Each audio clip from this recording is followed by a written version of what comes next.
So, good day everyone. Today I will be discussing about the unit price estimate and the sources of unit cost price estimate. So, introduction to unit price estimating. Many construction businesses fail because of poor estimating practices. An estimate is used to predict the cost of a project before construction begins. Estimating is not just guessing, it requires careful analysis, experience, and factual information. A professional estimator must prepare accurate and defendable estimates because these estimates affect the success of the project. So sa unit price estimating is simply estimating the total price of of a project from start to finish, so from ground zero to until the building is done.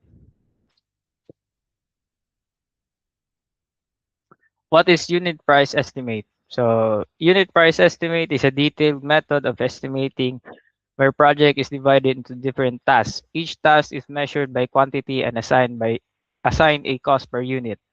The total cost is found by multiplying the quantity by the unit price. For example, if a concrete finishing costs 100 pesos per square foot and the project needs 500 square feet, so the total cost becomes 500. Total cost becomes 50,000 pesos per square feet. Ay, sa totality na day. Hmm, ato. Ato day. Ato. So, so components of a unit price. So, first sa components yan eh. Components.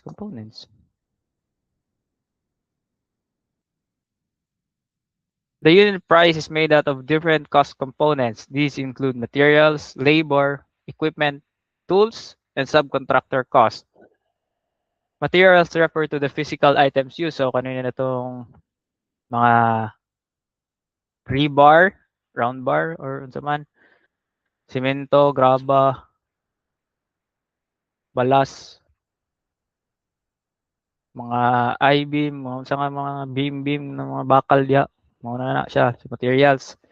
So labor refers to worker wages. So dire na tong pasweldo nimo sa mga trabahador. So kani siya maga-fluctuate ni siya depende sa lugar. Kung unsay minimum, kung ang construction company na or yung company is minimum, below minimum, minimum or above minimum ang inyong ipasweldo sa inyong mga laborer, yung mga construction worker.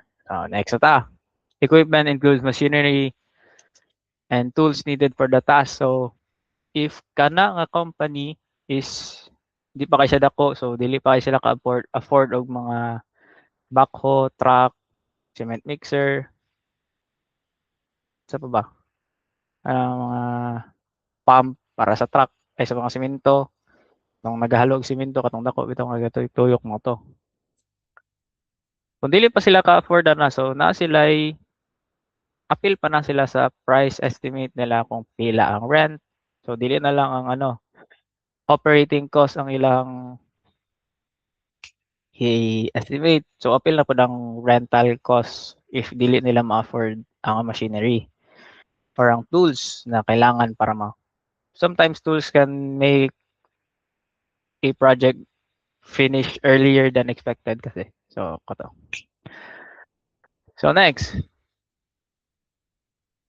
dire na punta sa subcontractor. So some companies hire them kasi they make the they kanang mapapaspas nila ang paghimo, ang paggawa sa mga HVAC, window installation, pwede naman yung subcontractor, so plumbing na pod. Kaya mga ano naman na sila, mga anad na ba? So kabalo na sila sa akong paggawa sa mga bagay-bagay. So, electrical. So, dili na ako magano. So, ang imuhang company is imuha gid nga company if wala yung mga professional na mga mag-install og HVAC, mag-layout og wiring, mag-layout og plumbing, install og window. So wala man yung ano, kadalasan ay wala yung professional na ingana sa mga company more siya sa ano, mga smaller company na. So next na tanong. Importance of unit price estimate. Pwede rin na po sa importance. So the unit price estimate is very important because it becomes the foundation of the project. It helps contractors prepare competitive bids and manage costs. Manage costs. It is also used for purchasing materials, awarding subcontractors, and monitoring project performance. A poor estimate can cause financial losses even if the contractor performs the work perfectly or properly.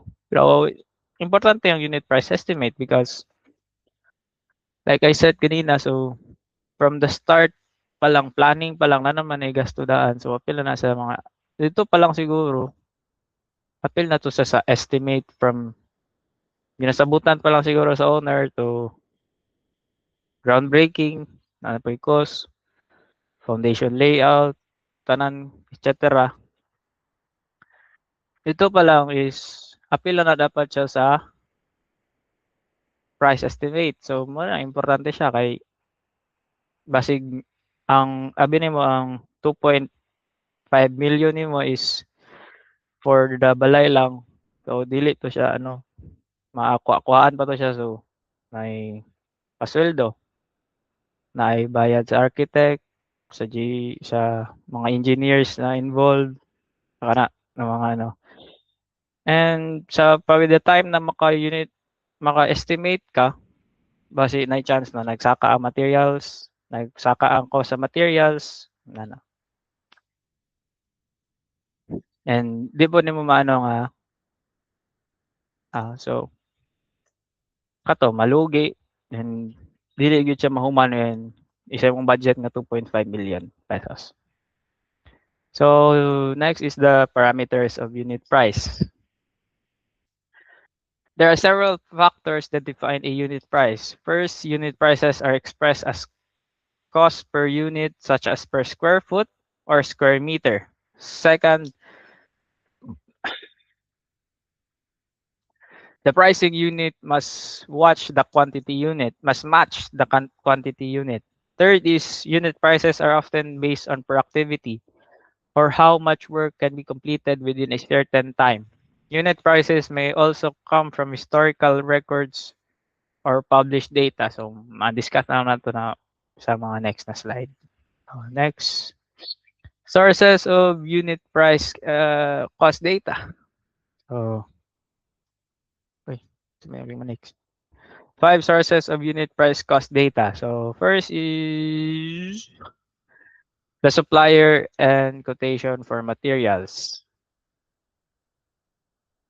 Supplier and cost of materials. Supplier, quotations for materials die.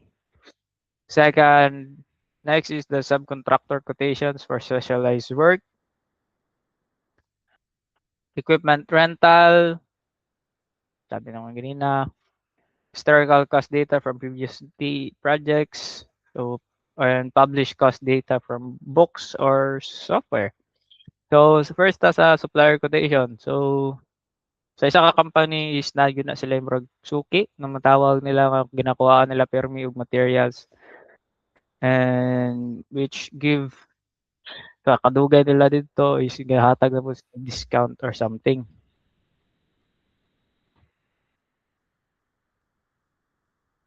Discounts or something nila nga mga benefit kay sige sila palit dito. So kato. Subcontractor quotation or specialized work. So like gingon ako kanina is mag-quotation ka para sa mga electrical, plumbing, yung mga bintana sa ano, HVAC, HVAC system nimo sa balay.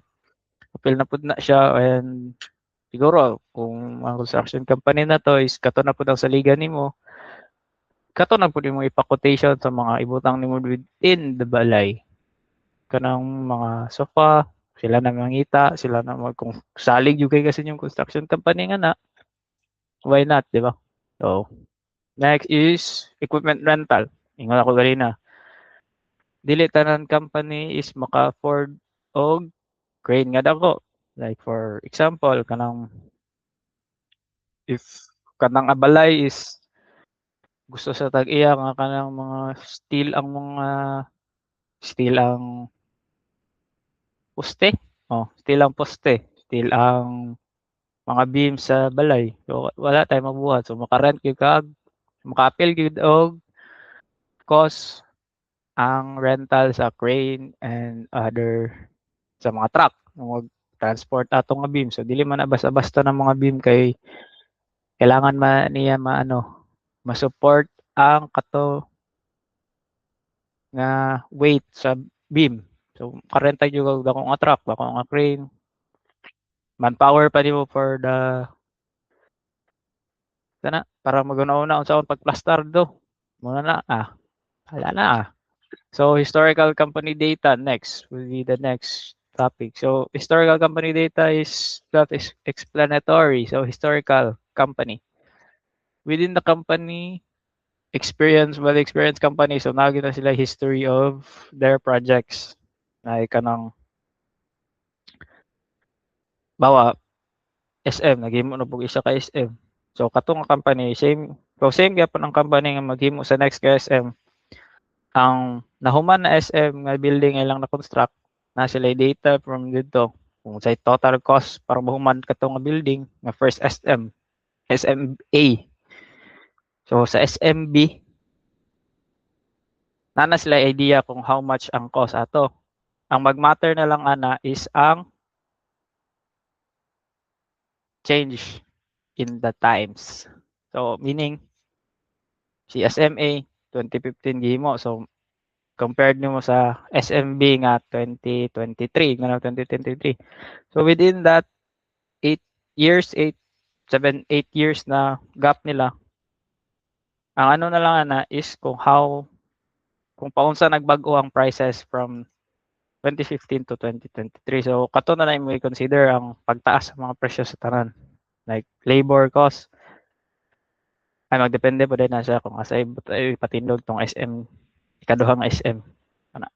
Yan ang cost sa materials from 2015 to 2023 kung saan pag-change nila. So, saan na? Published data cost na din. Published data cost is siguro anang sa mga libro ng mga construction company. So, para sa light block, so naa sila yung mga libro nga pwede nimo tanaw-tanawon. So, kato na siya. SRP na to niya. Retail price na gito niya sa kato nga ano. So, di na to mabago kay naman sa libro. Ano to? Published naman. So, next So, contemporaneous pricing. Contemporaneous pricing refers to current quotation from suppliers, subcontractors, and equipment companies. These prices are based on the actual project conditions and current market situation. This type of pricing is very useful because it provides updated and project-specific costs. Estimators must communicate well with suppliers and subcontractors to collect these quotations. So, contemporaneous pricing, current prices. So, katong gingon ako kanina, prices from 2015 are very different from the prices in 2023 kay na pandemic. So, daghang bag-o, daghang nagsaka, daghang nawala ang mga gamit. So, ato. Project-specific pricing. So, gingon ako kanina is SMA and SMB are project specific. So basig ang SMA is different from SMB. So SMA is from first to third floor lang. Ang SMB is first to fourth floor. And mas wider guys sa SMA. Bitaw project specific na gyud siya. So specific na siya sa SMB na project. So helps improve estimate accuracy. So accurate na gyud imong pricing kay na naman ka sa current situation ng imong pagka-pricing. And sa last na giingon kanina is communicate well with suppliers and subcontractors to get the quotations that you need. So in estimating, so dapat maayo ka istorya, mag-istorya sa uban, suppliers, mangitaw suppliers, subcontractors na kay sa tawagan ni man. Na kay gusto nga nakalista so hatag-hatag nimo sa uban. So when magbalik na taan, dito na mo i-compare ang mga quotations sa different suppliers and subcontractors nga imong gituan. Next. So, importance of written quotation. Written quotations are important because they help avoid misunderstandings and errors. They confirm what is included in the price and how long the quotation remains valid. Estimators should record details such as the name of the supplier, date, time, and included items. Written quotations also help compare different prices from competing suppliers. So, ito, written quotation. So, importante ang written quotations for sometimes legal purposes din because a written quotation is something valid na evidence kung dili mahatag ang giingon sa supplier or sa supplier na mo need yun mo ng written quotation is very is very much a legal evidence kung dili mahatag sa supplier ang imuang gipalit sa kato. And a written quotation kay maano po nimo ma-compare nimo tanan quotation sa tanang supplier nga imong giadtuan. Kato. Mo na to. So historical cost data. Historical cost data comes from previously completed projects. These records show the actual cost of construction work. Estimators use this information to compare and improve future estimates. However, adjustments are necessary because conditions may change over time. Changes like in wages, material prices, the weather conditions, and productivity of the workers can affect the current cost of the project. So sa historical cost data is dili gid mo siya masaligan kaayo dugay na kaayo siya. Like 10 years, 15 years, daghang gyud magbago na prices pa lang.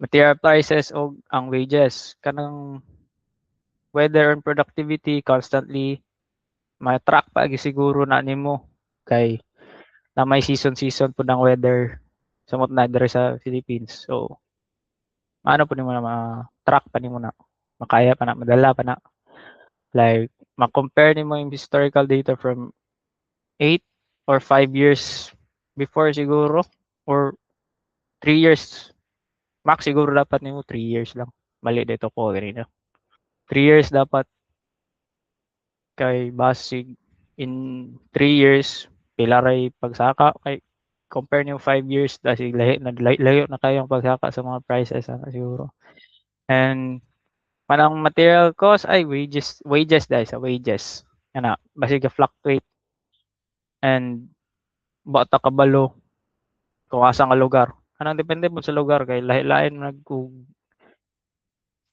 minimum wage each province each city depende sa city ana po mo na so published data cost data dai published cost data comes from reference such as RS means what is RS means RS means is a US based provider for construction costs and estimating tools used across architecture, engineering, and construction industry. So, mag-reference po na nimo kung asa ka reference po na nimo sa mga costs kapag estimate nimo sa building. Kung gusto nimo sa US juga magkuha og mga gamit or depende po gyapon na siya kung asa ka magkuha. Yun. Mo na. Challenges in estimating. Estimating can be difficult because construction costs constantly change. Material prices may increase, labor shortages may occur, and weather Weather conditions may affect productivity. Poor documentation and incorrect assumptions can also create errors in the estimate. Because of this, estimators must review all information carefully. So, yun. Lisod yun siya mag-estimate kay depende yun sa panahon. Bagyo, kaletra mang bagyo, depende po na kung sing na mahitabo natural disaster nga kalit di gyud na nimo ma-predict usahay. Di man gyud nimo predict ang natural disaster. So, and labor shortages, changing material prices. Like I said ganina, mag-change yun siya monthly, weekly, even daily, depende sa supply in the country siguro and kung paunsa ang pagsulod sa mga materials dire. So, labor shortage. Ang labor shortage siguro is daga daga company nga nakuha na nila tong nga tao siguro. Mga na lang siguro na yung ano problema. Kung naay trabaho lain, ya kay sugdan na pod mga siguro na kaya na ginapadali na tong isa ka project ninyo kaysa sa isa ka project kay duwe-duwe pa ang deadline. So weather impact yun. Like sabi nimo init lang siya, padayon lang siya nga init. So kalit lag ulan. Kalit lag ulan. And incorrect productivity assumption. Ano sabi nimo, hello, sige, trabaho lang yung mga batos ba. Irag trabaho, may pahuway, may pagkaon, joke lang. So poor documentation. So kung dili nimo ma-document ang every progress sa katong construction, so wala GG's. Malugi yun siya sa labor pa lang. Labor sila malugi ana kung dili nimo ma-document ang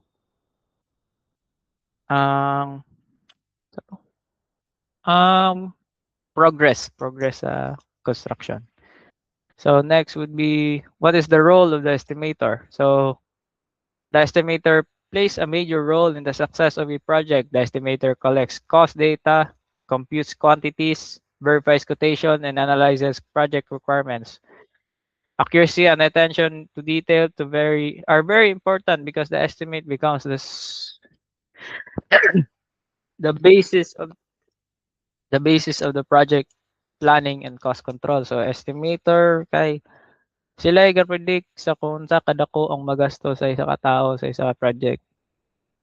Prediction lang to. So very much kung naka sa 2.5 million na budget, so makasya nila or masubra kagamay, BB po off by pila ka percent. Kato lang siguro to. And conclusion, to conclude, the unit price estimate is one of the most important tools in construction management. It helps contractors plan costs, prepare bids, and monitor project performance. Accurate estimates require reliable data, proper analysis, and professional judgment. A well-prepared estimate increases the project's chance of success and a financial stable project.